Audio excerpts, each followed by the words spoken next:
바울은 지난번에 예루살렘을 방문한 후에 14년 만에 바나바와 디도와 함께 다시 예루살렘을 방문했습니다. 사도행전 말씀에 보면 바울이 총 5번에 걸쳐서 예루살렘에 방문한 것으로 기록하고 있습니다.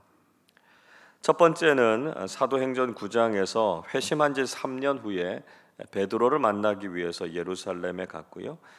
두 번째는 사도행전 11장에서 안디옥 교회가 보내는 구제 헌금을 전달하기 위해서 역시 예루살렘을 방문했습니다. 세 번째는 사도행전 15장에 나오는 예루살렘 공의회에 참석하기 위해서였고요. 네 번째는 사도행전 18장에서 제2차 전도 여행을 마치고 잠깐 방문하게 됩니다. 그리고 마지막 5번째는 사도행전 21장에서 3차 전도 여행을 마친 후에 예루살렘을 방문했다, 이렇게 기록하고 있습니다. 어제 말씀에서 예루살렘을 방문한 것이 회심 후에 처음으로 예루살렘으로 간 것이었고요. 오늘 우리가 읽은 이 배경의 말씀은 두 번째로 예루살렘을 방문한 것인지 세 번째로 방문한 것인지 학자들 사이에서는 견해가 좀 엇갈리고 있습니다. 10절에서 가난한 사람들을 언급하고 있는 것을 보면 구제 헌금을 전달하기 위해서 방문했던 두 번째 방문이 아닌가, 이렇게 설명하는 견해가 있는가 하면 예루살렘 공의회에 참석차 방문했다가 사적으로 사도들을 만났다, 이렇게 보고 있어서 세 번째 방문일 것이다, 이렇게 보는 의견도 있습니다. 바울은 자신이 예루살렘에 올라가서 사도들을 만난 것도 자신의 의지라기보다는 계시에 따른 것이다 라고 하는 것을 강조하고 있습니다. 오늘 2절 말씀을 우리 같이 한번 읽어보겠습니다. 계시를 따라 올라가 내가 이방 가운데서 전파하는 복음을 그들에게 제시하되 유력한 자들에게 사사로이 한 것은 내가 다름질하는 것이나 다름질한 것이 헛되지 않게 하려 함이라. 바울은 예루살렘에 가서 자신이 이방인들에게 전하는 복음이 무엇인지를 유력한 사람들에게 제시했다, 이렇게 말씀하고 있습니다. 유력한이라고 하는 헬라어 단어 도쿠신이라고 하는 말은 생각하다, 여기다라고 하는 말입니다. 즉 이 유력한 사람들이라고 하는 말은 아주 영향력이 있고 권위를 가지고 있는 사람들, 이런 뜻입니다. 여기에서는 예루살렘 교회를 포함해서 초기 기독교에 큰 영향을 미쳤던 사도들을 의미하고 있죠. 그런데 바울은 그들을 공적으로 만난 것이 아니라 사적으로 만났다, 이렇게 이야기하고 있고요. 자신이 전하는 복음에 대해서 이야기를 나눴다, 이렇게 피력하고 있습니다. 자, 이렇게 한 것은 바울이 다름질한 것이지만 그것을 헛되지 않게 하기 위함이다, 이렇게 밝히고 있죠. 바울이 다름질한 것이라고 하는 말은 복음을 위해서 그가 수고했다라고 하는 것을 의미하고 있습니다. 바울은 자신을 드러내거나 외적으로 인정을 받기 위해서 인위적으로 노력했던 것이 아니고요. 그가 했던 모든 것이 다 주님의 이끄심이었다, 이렇게 이야기하고 있습니다. 자신이 회심을 한 것도, 또 복음의 일꾼으로 섬기게 된 것도 모두 하나님의 은혜로 인한 것이다 라고 하는 것을 강조하고 있는 것이죠. 그런데 바울이 전한 복음에 대해서 이의를 제기하는 사람들이 있었습니다. 3절 말씀 보시면 어떤 사람들은 바울의 동역자였던 디도에게 억지로 할례를 받게 하려고 했다, 이렇게 말씀하고 있죠. 물론 바울은 유대인이었던 디모데는 할례를 받게 했습니다. 그러나 헬라인인 디도는 할례를 받게 하지 않았습니다. 왜냐하면 구원은 예수 그리스도를 믿는 믿음 안에서 은혜로 주어진 것이지 할례를 통해서 받는 것이 아니기 때문이었습니다.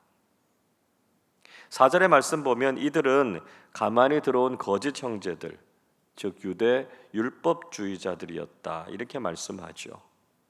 이들은 복음을 믿음으로 구원을 받는다라고 하는 이신칭의의 교리를 받아들이지 않고 이방인들에게도 할례와 율법의 준수를 강요했던 것이었습니다.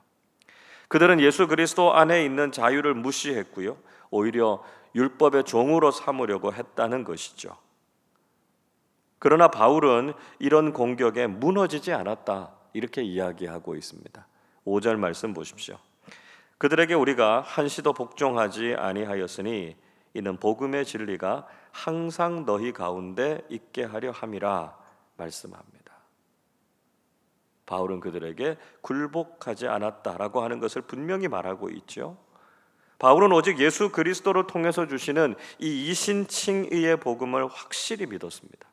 그리고 갈라디아 교회 교인들도 항상 이 복음의 진리 위에 서 있어야 할 것을 부탁했습니다.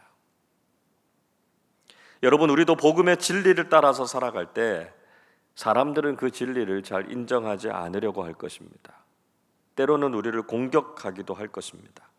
그러나 우리는 오직 믿음으로 의롭게 되는 이 복음을 굳게 붙잡아야 한다는 것이죠.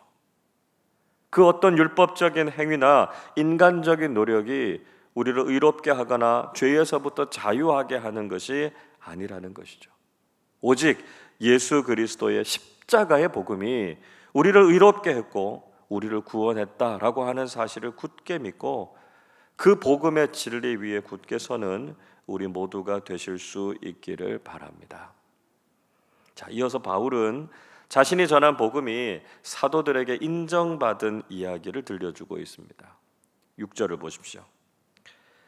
유력하다는 이들 중에 본래 어떤 이들이든지 내게 상관이 없으며 하나님은 사람을 외모로 취하지 아니하시나니 저 유력한 이들은 내게 의무를 더하여 준 것이 없고, 이렇게 말씀합니다. 자, 바울이 다시 한번 유력한 자들, 즉 초대교회 안에서 영향력이 있는 사람들, 사도들에 대해서 언급하고 있죠. 바울은 이런 유력한 사람들과 자신이 아무런 관련이 없다라고 하는 것을 먼저 밝히고 있습니다. 그리고 하나님께서도 사람을 외모로 취하시지 않기 때문에 이런 유력한 사람들이 인정을 하느냐 그렇지 않느냐, 이것이 근본적이고 중요한 문제는 아니다라고 하는 것을 밝히고 있습니다. 사실 중요한 것은 하나님께서 인정하시는 것이지 사람들이 인정하는 것이 아니지 않습니까? 그렇지만 이왕이면 교회 내에서 존경을 받는 사람들이 바울을 인정해 준다라고 하는 것도 의미는 있는 일이다라고 하는 것이죠. 그래서 바울이 초대교회 지도자들의 의견과 평가를 제시하고 있습니다. 이런 유력한 사람들도 바울에게 의무를 더한 것이 없다, 이렇게 말씀하고 있습니다. 자, 이 말씀은 이 이신칭의의 복음 이외에 다른 율법의 의무나 할례 등을 더하지 않았다라고 하는 말입니다. 초대교회의 지도자들도 오직 믿음으로만 구원을 받는다는 바울의 복음을 인정했다라고 하는 것이죠. 또 초대교회의 사도들은 바울과 이 복음의 사역을 나누어 맡았다라고 하는 것을 말씀하고 있습니다. 7절과 8절 말씀 같이 읽어보겠습니다. 도리어 그들은 내가 무할례자에게 복음 전함을 맡은 것이 베드로가 할례자에게 맡음과 같은 것을 보았고, 베드로에게 역사하사 그를 할례자의 사도로 삼으신 이가 또한 내게 역사하사 나를 이방인의 사도로 삼으셨느니라. 하나님께서 베드로와 사도들에게 할례자들, 즉 유대인들에게 복음을 전하는 일을 맡기신 것처럼 바울을 무할례자들, 즉 이방인들의 사도로 세우셨다라고 하는 것을 말씀하고 있습니다. 복음을 전하는 사명은 같은데요, 복음을 전하는 대상이 서로 다르다라고 하는 것이죠. 바울은 자신이 초대교회의 사도들과 같이 복음의 동역자가 됐다라고 하는 사실을 강조하고 있습니다. 그를 통해서 자신의 사도권과 사역에 대해서 정당성을 찾고 있는 것이죠. 우리도 각자가 맡은 사역은 다 다르지만 모두가 복음을 위해서 동역자로 서 있다라고 하는 것을 알아야 한다는 것입니다. 우리가 다른 그 무엇을 위해서가 아니라 오직 복음을 위해서 일하고 복음을 위해서 사역하는 사람들이 되어야 한다는 것이죠. 그리고 우리 서로를 바라볼 때 복음의 동역자들로 인정하고 격려하는 사람들이 되실 수 있기를 바랍니다. 바울은 자신도 초대교회 사도들을 존중하고 있고 그들도 바울과 믿음의 교제를 나누었다라고 하는 것을 이야기합니다. 9절 말씀 보십시오. 또 기둥같이 여기는 야고보와 게바와 요한도 내게 주신 은혜를 알므로 나와 바나바에게 친교의 악수를 하였으니 우리는 이방인에게로 그들은 할례자에게로 가게 하려 함이라 말씀하고 있습니다. 바울은 야고보와 게바 또 요한을 기둥 같은 사도들로 인정했습니다.